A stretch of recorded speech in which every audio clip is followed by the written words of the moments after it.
So I was scrolling through my YouTube channel just to kind of get a third person perspective on what's on there already. I don't know if you've ever done that, like scrolling through your social media from the lens of another person who might have organically come across your profile.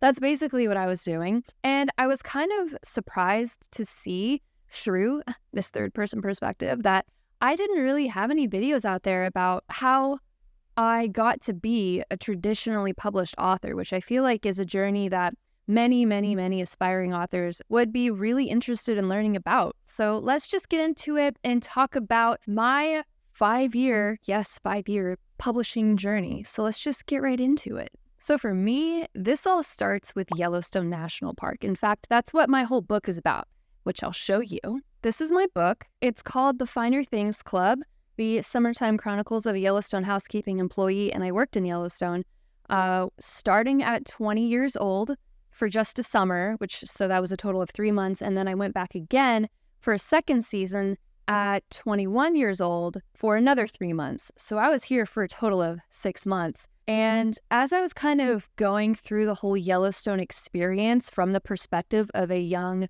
adult navigating life, I was towards the end of my season when I realized that, this is pretty unique. I don't know of anyone else besides my group of friends at Yellowstone. I don't know of anyone else who has done this, going and working in a national park, or has even written about it. And number two, I also thought, there also aren't many books on the shelves about women in the wild. Like, I wish there were more books out there that I knew about, like Cheryl Strayed's Wild. I love stories like that about women being thrown out into the elements and learning how to navigate it by themselves. And I was like, I kind of want to contribute to that. So that's kind of the two big reasons that I decided to put my experience into a book. I feel like I recognized kind of earlier on that this was for me. Writing the book, like putting the story on paper was for me, but it was ultimately going to be written for other people like me to read. I think it was Terry Pratchett, in fact, who said something like,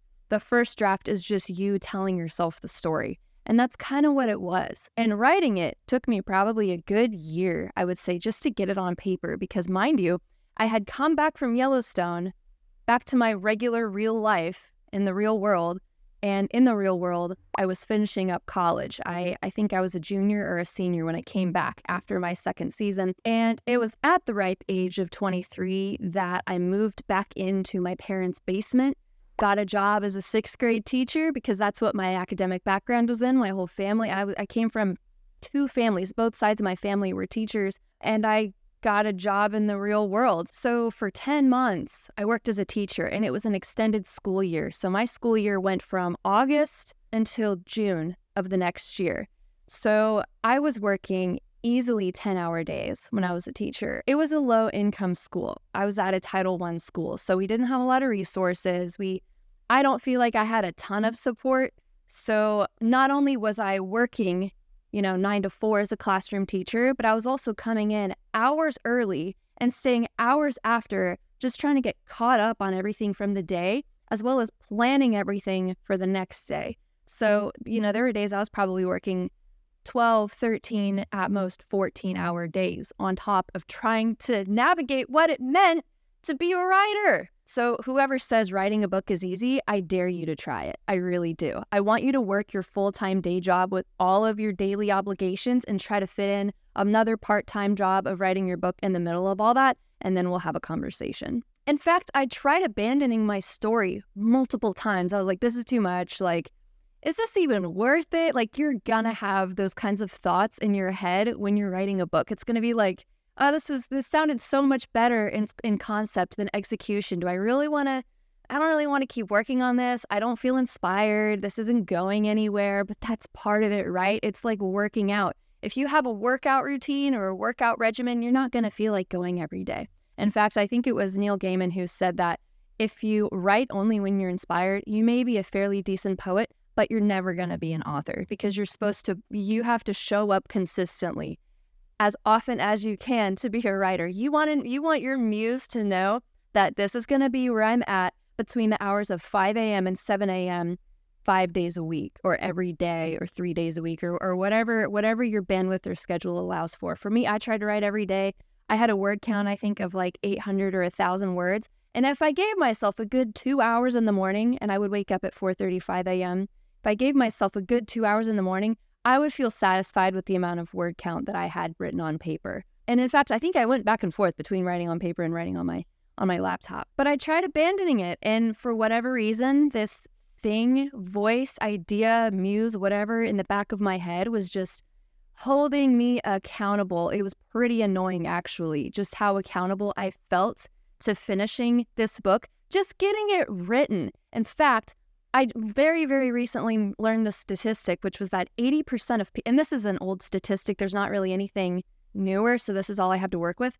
But I think back in 2002, so 20 years ago, there was this survey back then that said that 80% of people in the US said that they wanted to be an author, but only 3% actually finished their manuscript, and less than 1% actually get their book published. So for me, I was busting my butt just trying to get it on paper, and that felt like a massive feat. I felt like I was working 2 jobs, honestly. I ended up finishing the book after about a year, just the first draft, and it's atrocious. The first draft is always going to be atrocious. If it's not atrocious, you're doing it wrong. It's supposed to be. The job of the first draft is just to bring it into existence, because once it's on paper, you can comb through it all day long. I feel like once you've written the book, you're halfway there. That's kind of like how I always thought about it for myself. And that sort of, I don't know, mindset has always kind of worked for me. So I got the book on paper, the story on paper, and then I spent the next probably, I don't know, good 2 or 3 years just editing it. I didn't quite know what I was doing. I feel comfortable. I've always done well in school with like English classes and writing papers. I hate academic papers, but I was good at those. So like I was very used to being in the mindset of like editing and, having good structure and all that stuff, just, with all the education that I've had, which I'm fortunate to have. I tried to take myself as far as I could in terms of developmental editing, line editing, making sure that I had all these structures and like these dynamics in place. And that took me probably a good 2 or 3 years to do. I changed the beginning of my book probably 10 times. I recognize the first 10 pages of the book as being the most essential. What's on the first 10 pages of a book is going to determine whether or not, A, someone who's shopping buys it or picks it up, and B, determines whether or not, if they do have it, they finish it or not. So I changed the beginning of the book probably 10 different times because I wanted to get it right so badly. I put so much pressure on myself. And I'm happy to say that those who have read the book have shared with me that they felt pretty hooked from the beginning, which I'm very honored that they feel that way. But just the editing, just getting it on paper and editing it was a good 3 years for me, I would say, because I had gone to school, I had graduated, I had gotten my first job, I was there for a year, and then I moved to an entirely different state and went to graduate school during a pandemic. So it didn't just end with the school teaching job, it kept going. So that's why for me, it was so spread out. I feel like there are so many resources out there, as there should be, around what it takes to craft a compelling book, talking about building and developing your voice, what it takes to have a compelling dialogue, what it takes to really set the scene, to develop a setting, to create character development. There's so many aspects of just the writing piece, of just getting it on paper. And that part, I feel like I was able to kind of teach myself. I bought books, I attended webinars, I read so many Jane Friedman articles, who's a phenomenal resource, by the way. I carried myself through about as much as I could. I relied on journal entries very, very heavily. I was a very, very big journaler, and I journaled, thankfully, all through my Yellowstone experience. So I had that to rely on in terms of like my structure and how I felt in certain moments in the scenery, because it was all fresh on paper. I mean, I was in it while I was writing it. Like, current me was very grateful to past me for documenting all of that. I highly recommend it for anyone who's going to do a memoir. But then when it got to the point of like, okay, I feel like I've gotten this book about as far as I can get it, what do I need to do next? That's where I kind of started feeling a little bit lost.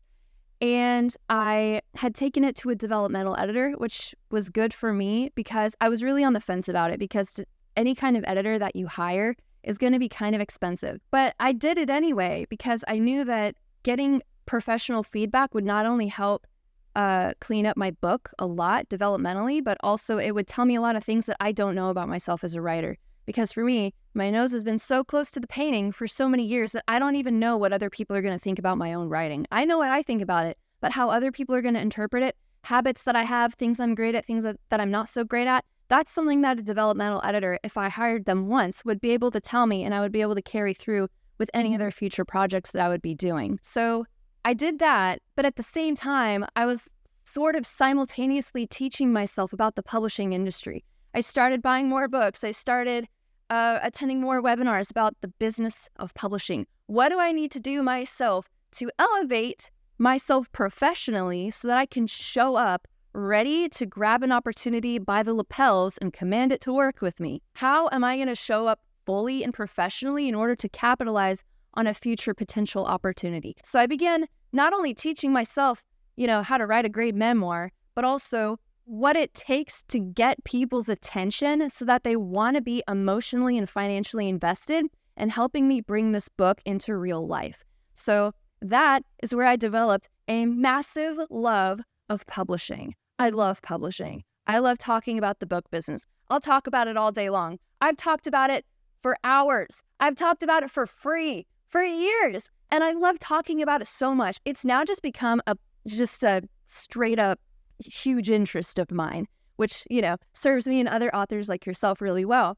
But as I was kind of writing this book, I was like, I really need to, level up and be professional about this whole thing. I wanted to publish traditionally, which means that I would need representation. Typically speaking, that's very, very broad. But normally if you publish traditionally, helps to have representation, and then they connect you with publishers. So I was like, these are industry professionals that I may or may not be getting in contact with, be connecting with. And I want to be professional as much as possible about this whole thing so I can be an amazing client with an amazing book. I want to make it easier for them by doing my homework up front. So that's what I did. And I taught myself a lot of stuff. At the same time, I had just graduated graduate school after moving across states and, in the pandemic, going to graduate school. I had finished that and I was looking around for new jobs with, the credentials that I had. Wasn't really finding anything that sounded interesting, nothing that really lit me up. In retrospect, I think I kind of used graduate school as an escape because I didn't know what to do. And it's socially acceptable to say that you're going to go to school to further your education, even if you have no idea what you're going to do. That was me. But as I was looking around for jobs, a friend of my partner's, my boyfriend's, she was like, oh, hey, I work for this book launching company. And she was probably 3 months new to the company. And she was like, my director mentioned that she was actually looking for more account managers. I could introduce you guys could have a conversation, see where it goes. So long story short, I ended up becoming a book launcher, serendipitously enough, which basically means that I helped manage all of the moving pieces that go into a book launch campaign. I would help digitally market books prior to their publication so that by the time it came out, everyone knew about it and wanted to buy it.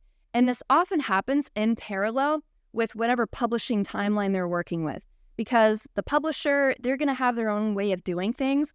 And me at the agency that I worked at, we would kind of work alongside them. So the author was kind of the middleman with working with the publisher and working with us. And we would kind of help launch their books up until their launch day or the day of their book's release when it was going to be available for purchase.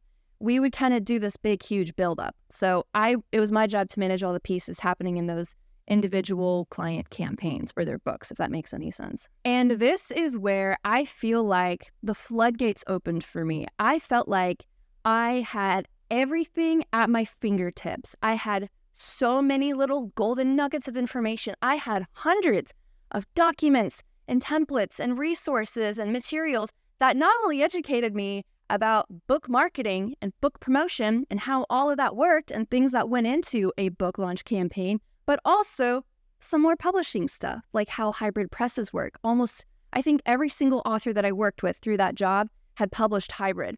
So not only, now, current day, do I know about traditional publishing, but I also have experience with traditional publishing and kind of what, everything that happens with that. Everything I didn't know, any personal knowledge I was lacking for my own book, I learned through the job. And anything that the job lacked in terms of publication or like working with authors or whatever, I could contribute any knowledge that I had gained from my own personal endeavors with my own book. So it was just so symbiotic. It worked out so well, and I literally can't describe it as anything other than just pure serendipity. And this is when I learned about the publishing trifecta, I'm going to call it, which is that for any book to see success, and ultimately success is going to be defined by you, I knew that for a book to see any kind of success, there needed to be three things, generally speaking. An aspiring author would need to have money, connections, and credibility. And dude, I was starting from ground zero with this. I did not have money because I was living in my parents' basement, working as a teacher at a low-income school, and then I was in graduate school. So literally I did not have money. Connections, didn't really have those either. My whole family, both sides, were straight up teachers, very education heavy. I didn't know anyone in publishing. And 3, credibility, I didn't have that. Because I'm brand new to the game. I'm young. I just got my secondary degree. I just had my first job. How would someone my age have all this credibility? So I was starting from ground zero. I didn't have either of those 3 things. And after working this job as a book launcher and learning about, the power of leveraging your relationships and creating reciprocity with those that you're connected with and creating a book that's worth spreading and like all these different elements, identifying who your ideal reader is. What are comparable titles? What titles are out there that are similar to your book that have seen success that can best represent the category or the genre or collection that your book is going to belong to so that publishers and agents will find it attractive? There's so many things. And after learning about just how every single one of these is combined into this grand, intricate ecosystem of moving parts, I learned what it took to build those connections, what it took to build that credibility. And I basically made what lemonade I could out of the lemons that I was earning for myself. The money would eventually come. I got my second job as a book launcher. I was doing pretty well for myself. It was just me and my partner. Like we didn't have any huge financial obligations other than student loans. So I was lucky in that way. So when I was earning, I was able to kind of save a lot of what I was earning. With connections, it was a lot easier to have their attention when I told them what I did for a living, that I was a book launcher, because who doesn't want their book to be promoted? And I was kind of a source of a whole lot of information for that. I was representing this agency that I was a part of, that I was doing very well at. So making connections became a lot easier for me professionally. I was going to retreats and conferences and meeting people on my own. It became a little bit easier because not only was I meeting people, but I knew what to talk about with them because of the line of work that I was in. And number 3, credibility. I started simple. I went to my local Barnes & Noble and started pilfering through some of the magazines that they had. I found one that was kind of a brand new, smaller indie magazine that was looking for submissions. And what I did, I'm still proud of this to this day, I pitched a TLDR version of my book, Too Long Didn't Read, a very condensed version of my book, to the magazine that was looking for submissions to test the marketability of my book to see if there's just interest at all in what I had to say. And they accepted it. So not only did I get to test my book's marketability and see what kind of interest there would be, but I also got published in a magazine, which builds my credibility, and I got paid like $100 or $200 for it, which was great. So it was like a 3-in-1 for me. I earned $20 writing a 100-page tourism guide on Missouri, on the Kansas City area, and a few other places because that's where I'm from. So that was relatively easy money for me. As part of a class during graduate school, I submitted a blog to this organization that happened to be featured on their website, so I could add that to the resume. There's lots of little creative ways that you can start to build credibility. Start by the magazines and the publications that you read. I built a website, a really basic website on Squarespace. I started doing more freelance work because what I was doing with this credibility factor, is I was trying to prove to myself, my colleagues, my peers, as well as agents and publishers, that I knew what I was doing. If I was going to call myself a writer, if I was going to be an aspiring author, I knew what I was about because I had a whole history behind me of doing writing and my job title and, XYZ. And through the kind of work that I was doing, I learned that credibility didn't necessarily just mean showing off your writing and proving that you know what you're talking about, but also building an image for yourself, a professional brand. Brands don't have to be this big flashy thing. Brands is ultimately about what your values are. What do you care about, and what do you want to say, and how do you want to say it. That's basically, in my opinion, the 3 core elements of any brand. And then the colors and the fonts and the logo, that's just a way to represent those items. So like I said, I made myself a website. I went on Canva and came up with a brand kit that I felt like accurately represented myself. I picked colors that to me felt light and optimistic, yet grounding and realistic, and that's the brand colors that I still use right now, even, 2 or 3 years later. I started thinking about my content and the kind of stuff that I wanted to talk about. And fun fact, early on in my little YouTube, I don't want to call it a YouTube career, but YouTube journey / experimentation, I guess, I tried to talk a lot about personal growth and self-help and personal development and stuff like that, because those were pretty big themes in this book. So everything that, kind of was in here, all of these themes in the book, I tried to replicate on my social media. But this didn't work for me personally because A, it was pretty exhausting going deep all the time. And 2, I felt like I was putting in a lot more work than the recognition, like views and likes and engagement that I was getting out of it. So I felt like I was expending more energy than I felt like was really worth it for me. And then 3, it made me vulnerable in a way that I didn't love. I wanted to do this right. I knew that doing it right would mean that it would take years of doing it consistently, and I was willing to show up for the challenge. So I was trying to get this book, book to publication and production, while also working these jobs, learning about the industry, building my brand, building my credibility, XYZ. A long story short, I ended up kind of just casually talking more about books and stuff on Instagram. I was doing these lip syncing reels because I was good at them, I liked doing them, and I used to do a lot of Facebook videos like that back when I was in high school, back when Facebook was still semi-cool.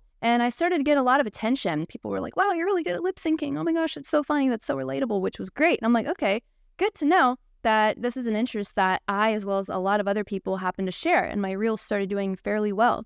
So that's kind of casually and gradually what I began pivoting my focus to, my all-around brand to. I started talking about books. And then I started talking about publishing my own book. And then I started talking about, wow, there's a lot of stuff that goes into publishing a book. I should share this information with other people, which leads me to kind of where I'm at now, of providing commentary, education, advice, and insight on all things publishing related for aspiring authors, because there's so much out there that you just couldn't know unless you've really done your research or you've worked somewhere adjacent or in the publishing industry. And I was fortunate enough to have done both. Anyway, we're just going to fast forward a little bit. I ended up going to this writing retreat. It was the very first writing event that I had ever gone to. And this was probably 5 months maybe after getting my job as a book launcher. And I ended up meeting this woman who was the co-founder of my publisher now. And it was at the start of the new year, a few months after this retreat, when I was sitting at a coffee shop thinking about, I just don't really know what to do with this book. I don't know how to get it published. This is a lot harder than I thought. And then I had the thought, why couldn't I just reach out to this new connection that I made? The woman who's the co-founder of the publisher. I already know her. She already knows me. We both know, about what the other does and what the other values. Like, why couldn't I just ask her to take a look at my manuscript? And thankfully, that ended up converting into a book deal, which I got unagented. And I got to have the experience of working with a small press, which is a really, really great way to break into the industry especially if you're a debut author. And the day I signed my book's contract, it was probably a good 4 or 5 years from when I got the idea to even write a book, when I actually started working on getting this book on paper. It had been about 4 or 5 years, and I could finally tell people that I was going to be a traditionally published author. And it was around that point, I feel like, where I started to be taken a lot more seriously as a writer, as a now author, because people knew that I had this book that I was writing on. But not everyone asked about it. Not everyone advocated for me in that way. During the time of working on my book and trying to position it for publication, I was doing a lot of solo advocacy work.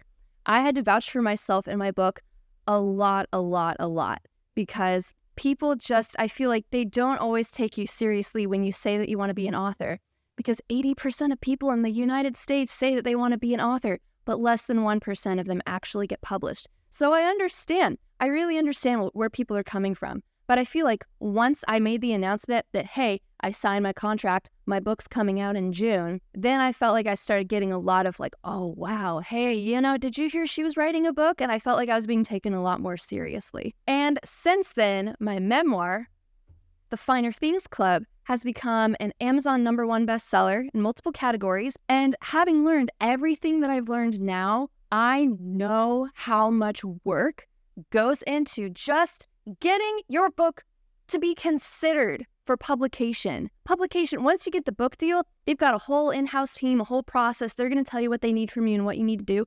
But I don't feel like the effort, the energy, the money, the time commitment, the bandwidth, that's not always accounted for. It's so much just like the glacier analogy, right? The publication is like the top. Physical publication, working with an agency or a press or whatever, that's the tip of the iceberg. Everything that comes before that, it's everything down below, and it's a pretty massive glacier. It's amazing. It's amazing how much time, money, energy, etc. that you spend on just getting a book ready to be published. It's absolutely incredible. And so now what I do is I support other aspiring authors like yourself by explaining everything that you need to know about publishing, about not just how it works, but also what to expect, how to manage your expectations. There's all these questions that I had as an author that I now try to speak on, or at least provide, or at least open a conversation around. So that's what I love to do now. And I feel like this is definitely what I'm meant to do. And I think that's what publishing this book opened up for me, was just getting the experience, sharing it with other people, and educating them on what the heck they need to expect and how to manage their expectations and more. So that is my 5-year publishing journey. It's not straightforward. I don't think it's ever going to be straightforward, but really I just try to make things a little bit easier for you, for other aspiring authors out there, by sharing a lot of information and a lot of what I've learned over the years and through my professional jobs to kind of help make that process a little bit easier for yourself. So I hope you got something out of this video. Feel free to check me out on Instagram. My handle is @LaurenErickson, but the O in my last name is a 0 because someone took the regular one. And then I also have a Substack at laurenerickson.substack.com where you can find articles and content that's very similar to the stuff that you see on this page.